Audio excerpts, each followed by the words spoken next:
ዋን ዩቲዩብ ዋጓን ገነርሱ ዋጓን አርሰናላውያን እንደምን አደራችሁ እንደምን ዋላችሁ እንደምን አመሻችሁ በያላችሁበት ሀገር ሰዓት አቆጣጠር እንደምንከረማችሁ ሳሚ ነኝ። ለማታውቁኝ የዩቲዩብ ቻናሌ ስም ሳሚ ገነር ይባላል።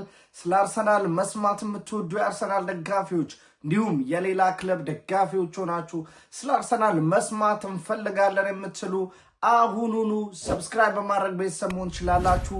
በዚህ በዩቲዩብ ቻናሌ አርሰናልና አርሰናል ተኮር የሆኑ ብቻ ቅድመ ጨዋታ ሐሳቦች ማለትም ፕሪቪው፣ ከጨዋታ በኋላ ያሉ የማች ሪያክሽን፣ አንዳንዴ ደግሞ ጨዋታዎች ሲኖሩ ወይም ትኬት ሳገኝ ደግሞ የአርሰናል ሜዳ ስቴዲየም በመገኘት ደግሞ ማች ሪያክሽን ቭሎጎች ምንሰራበት ቻናል ይሆናል ማለት ነው። ምንም ነገር ከአርሰናል ጋር የተያያዙ ነገሮች እዚህ ሳሚ ገነር ዩቲዩብ ቻናል ላይ ማግኘት ትችላላችሁ ማለት ነው። ሰብስክራይብ ካላደረጋችሁ አሁኑኑ ሰብስክራይብ አድርጉ። አሁን ያለን የሰብስክራይብ መጠን የአርሰናል ደጋፊዎችን ብዛት ስለማይገልጽ ማለት ነው። ኤኒዌይስ እንደምን ከረማችሁ፣ እንደምን አደራችሁ፣ እንደምን ዋላችሁ። ተመልሰናል። በ24ኛ ሳምንት የእንግሊዝ ፕሪሚየር ሊግ መርሃ ግብር እንግዲህ አርሰናል ከሜዳው ውጪ በመውጣት ሊድስን የሚያስተናግድበት የኤላንድ ሮድ መርሃ ግብር እንግዲህ ነገ የሚደረግ ጨዋታ ነው። እጅግ በጣም ጫና ውስጥ ሆነን የምናደርገው ጨዋታ ይሆናል ብዬ አስባለሁ። ምክንያቱም ደግሞ ያለፉትን 3 የፕሪሚየር ሊግ ጨዋታዎችን ማሸነፍ አልቻልንም። ከሊቨርፑል ጋር 0-0 አቻ፣ ኖቲንጋም ፎረስት ጋር 0-0 አቻ ከተለያየም በኋላ እጅግ በጣም መራራው የነበረው ሽንፈት ደግሞ በኤምሬትስ ስቴዲየም በማንቸስተር ዩናይትድ 3-2 የተሸነፍንበት መርሃ ግብር በኋላ የሚደረግ 4ኛ ተከታታይ የፕሪሚየር ሊግ ጨዋታ ነው ማለት ነው። አርሰናል በተከታታይ 3 ጨዋታዎችን ባለማሸነፍ እንግዲህ 2023 ነበረ ለመጨረሻ ጊዜ ዲሴምበር ወር ላይ 3 ጨዋታዎችን በተከታታይ ማሸነፍ ያልቻለው። እንግዲህ ከዛ በኋላ አሁን ላይ መጥቷል። ብዙ መነጋገሪያ የነበሩ ነገሮች አሉ። የሚካኤል አርቴታ ታክቲክ፣ የተጫዋቾች ከአቅም በታች ፐርፎርም ማድረግ፣ ስፔሻሊ ደግሞ የአጥቂ ክፍል ተጫዋቾች የአዲስ ፈራሚዎች ሚና፣ የአጥቂ ክፍሎች ማለት ነው ያን ያህል መሆን፣ ኢንዲቪጁዋል ኤረሮች ዲስ ሲዘን ላይ ብዙ ያልታዩ የነበሩ አሁን ላስት 3 ጌምስ ላይ በብዛት የተመለከትናቸው ክሊኒካል አለመሆን፣ እነዚህ ዋነኛ ነገሮች ነበሩ። ነገር ግን በሌላ ሳይድ ደግሞ በቻምፒዮንስ ሊግ ላይ ደግሞ አስገራሚ እንቅስቃሴ ላይ ነበርን ማለት ነው። ይኸው ቻምፒዮንስ ሊጉ የሊግ ማለትም የዙር የራውንድ ቻምፒዮንስ ሊጉ ደግሞ አስገራሚ ሪከርዶች ነበሩን። የዙሩ መርሃ ግብር 8 ጨዋታዎችን አድርገን 8ቱንም በማሸነፍ እንግዲህ ታሪክ ሰርተናል። በአንደኝነት የቻምፒዮንስ ሊግ ቶፕ 8ቱን በአንደኝነት እየመራን እንግዲህ ወደ 16 ማለፋችንን አረጋግጠናል ማለት ነው። ሮብ ዕለትም ያደረግነው ከካይራት አልማይቲ ጨዋታ ጋር 3-2 በሆነ ውጤት የተጠናቀቀ ነበረ። እዛ ጨዋታ ላይ የፈለግኩትን ያክል እንኳን ፐርፎርማንስ ባልመለከትም ስፔሻሊ ደግሞ ቤንች ላይ የነበሩ የጨዋታ ጊዜ ያላገኙና እዚህ ጨዋታ ላይ የጨዋታ ጊዜ ያገኛሉ፣ ከዛም ደግሞ ፐርፎርም አድርገው እንግዲህ ወደ ዋናው ቲም የመግባት ፈተና ለሚካኤል አርቴታ ይሰጡታል ብዬ የጠበቅኳቸው ተጫዋቾች ያን ያህል ፐርፎርም አላረጉም። ነገር ግን አንድ ተጫዋች መመለስ እጅግ በጣም እዛ ጌም ላይ ለውጥ ሲፈጥር ታይተዋል። የሱም የካይ ሃቨርስ ማለት ነው። ዛሬ እንግዲህ ይዤላችሁ የመጣሁት ስለ ነገ ጨዋታው ፕሪቪው ነው። ሊድስ ዩናይትድ ታውቋቸዋላችሁ። እጅግ በጣም ጥሩ ታሪክ ያላቸው በእንግሊዝ እግር ኳስ ላይ፣ ለዛም ታሪክ ወደዛ የበፊት ታሪካቸው ለመመለስ እጅግ በጣም ፋይት የሚያሳዩ ያላቸውን ነገር በስስት ከመስጠት ወደኋላ የማይል ቲም ነው። ሊድስ ላይ ከባድ የሚያደርገው አዌ መሆኑ ነው። ይሄ ጨዋታ ነው እንጂ ኤምሬትስ ላይ የመጀመሪያው ዙር ላይ ተገናኝተን አርሰናል ኮምፈርተብል በሆነ መልኩ 5-0 ማሸነፍ የቻልንበት ጨዋታ ነበረ። ቪክቶር ዮኬሬዝ እዛ ጨዋታ ላይ 2 ጎል ማስቆጠር ችሎ ነበር፣ እንዲሁም ዩሊያን ቲምበር ማለት ነው።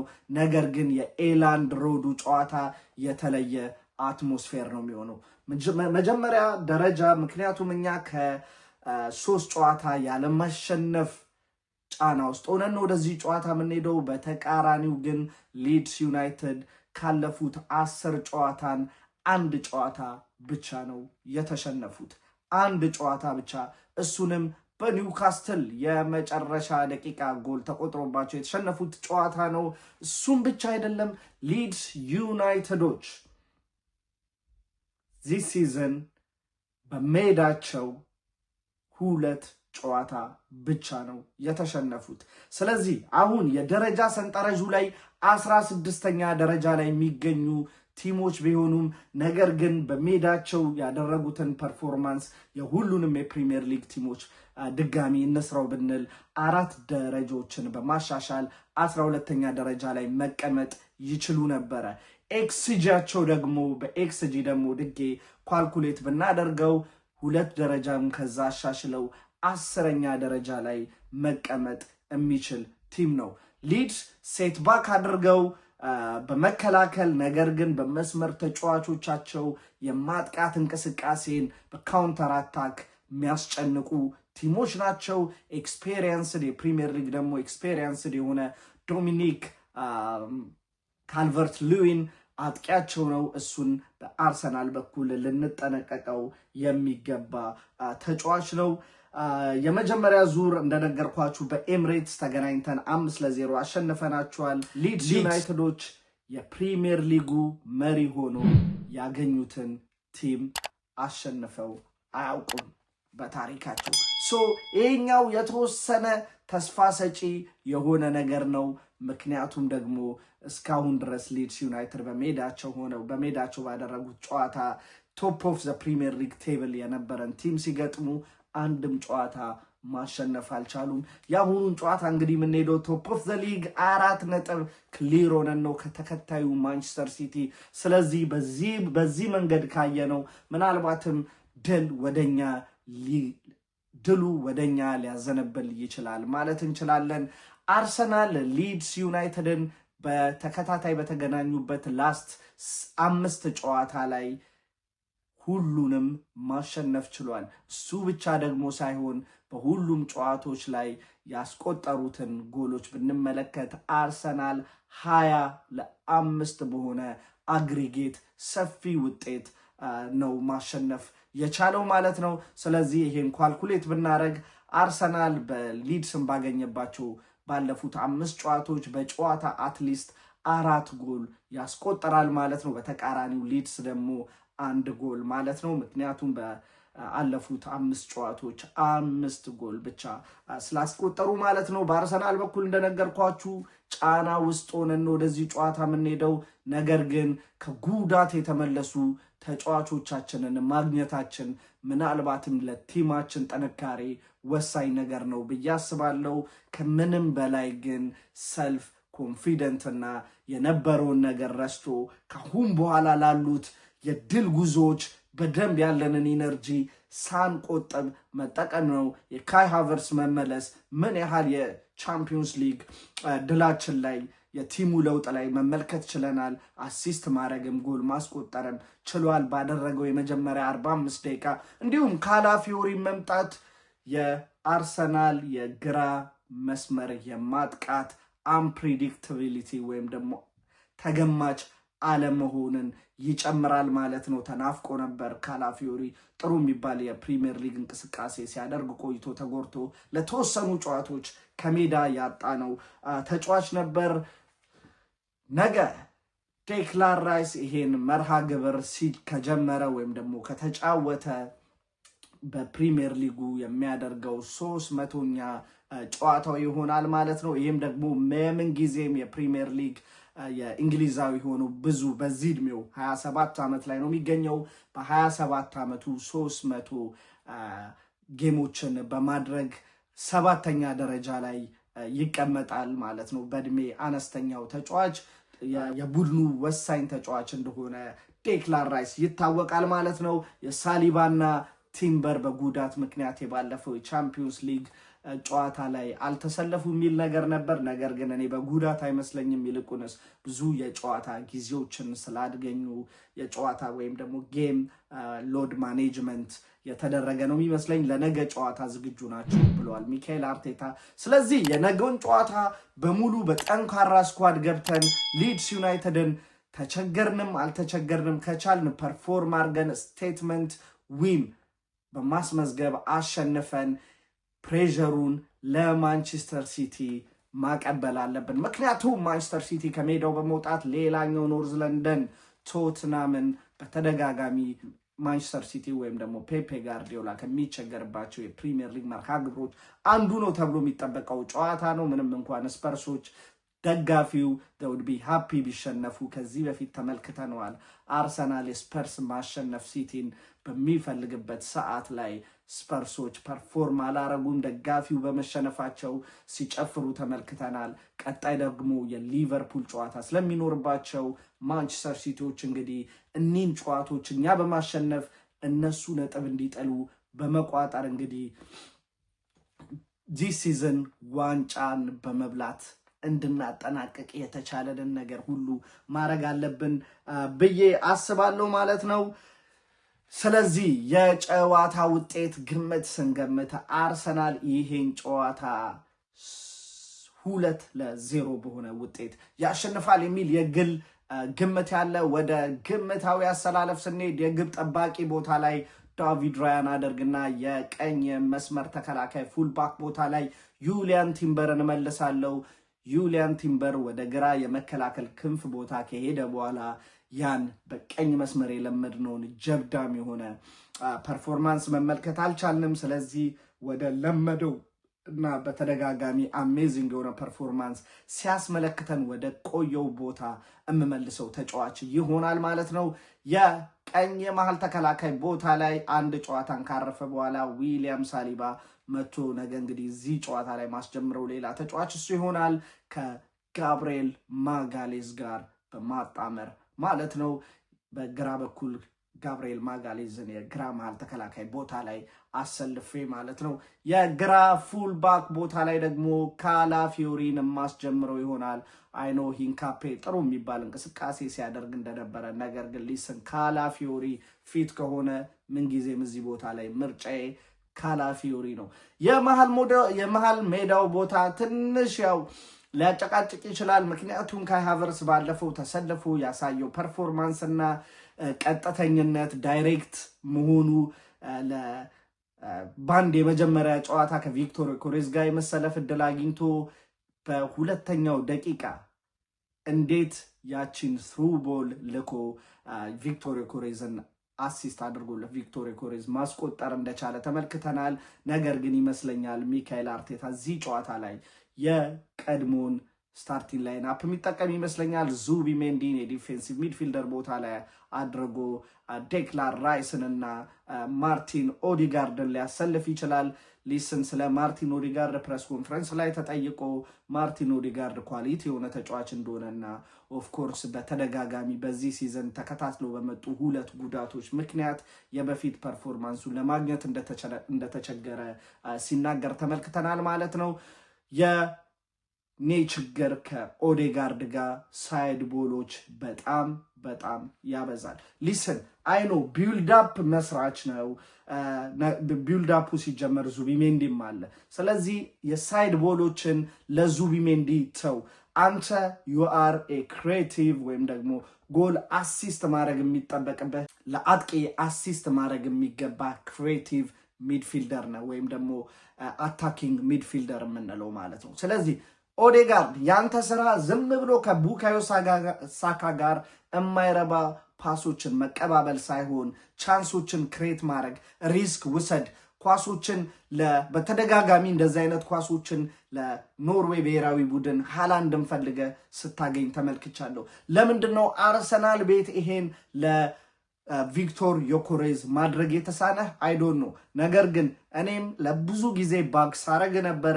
የአምበልነት ሚናህንም በቃ ቡድኑ ካመነበት፣ ተጫዋቾቹ ካመኑበት አምበል መሆን የሚገባው ኦዴጋርድ ነው ስል ነበር። ነገር ግን ኦዴጋርድ በእንደዚህ አይነት ፐርፎርማንስ ከቀጠለ ኦፍኮርስ ካፒቴን መሆን ያለበት ሁሉም ጨዋታ ላይ የሚሰለፍ በኤግዛምፕል ቡድኑን መምራት የሚችል ስለሆነ ኦፍኮርስ አሁን በግዴታም ቢሆን ወደ ዴክላን ራይስ የአምበልነት ጥሪ ቲም ጆይን ላርግ ጫፍ ላይ ነው ያለሁት። አይ ዋንት ቱ ሲ ቤስት ፐርፎርማንስ ካንተ።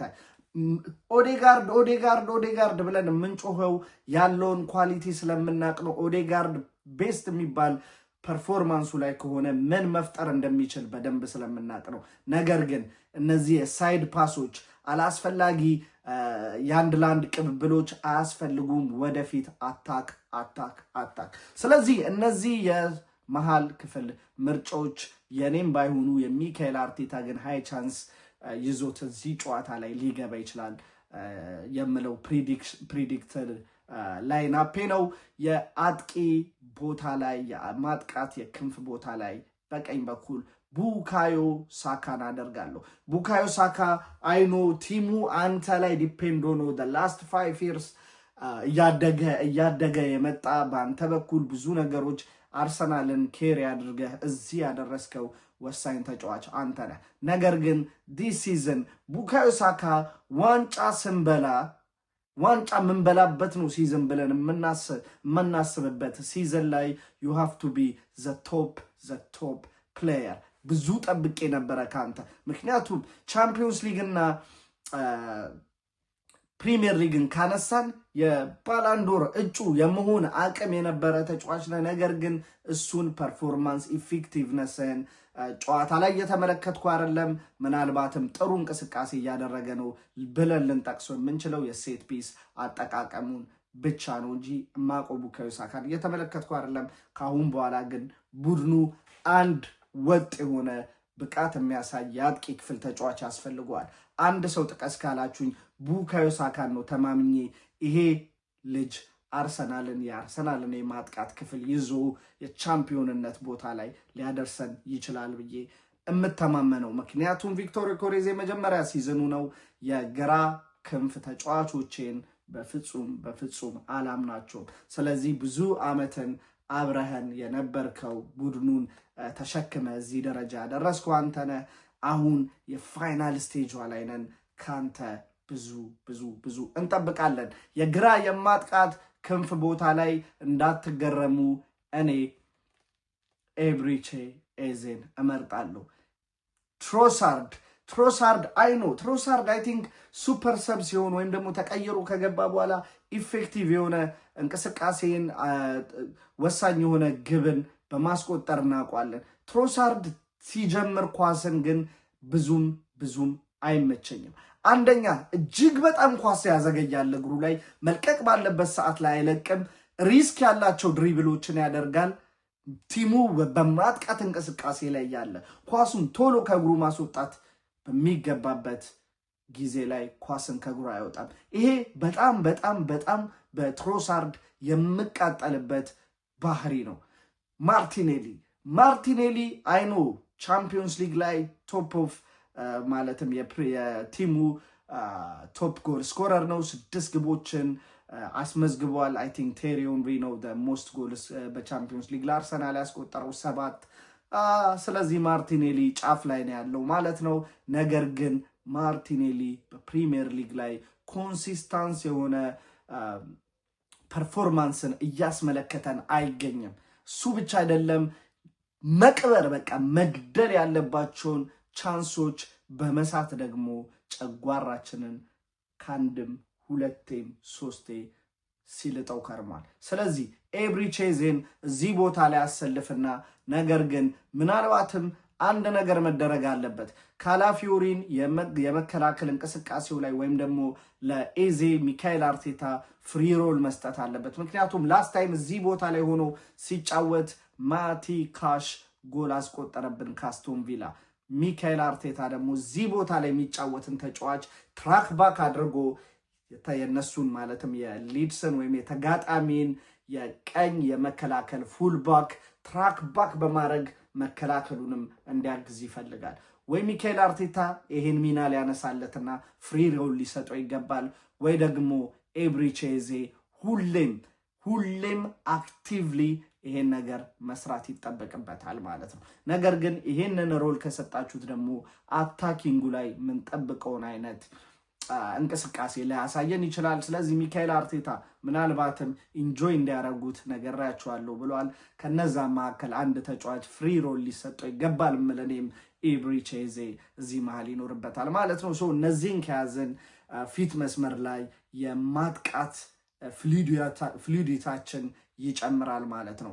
የ9 ቁጥር ቦታ ላይ ደግሞ የምመርጠው ቪክቶር ዮኬሬዝን ነው።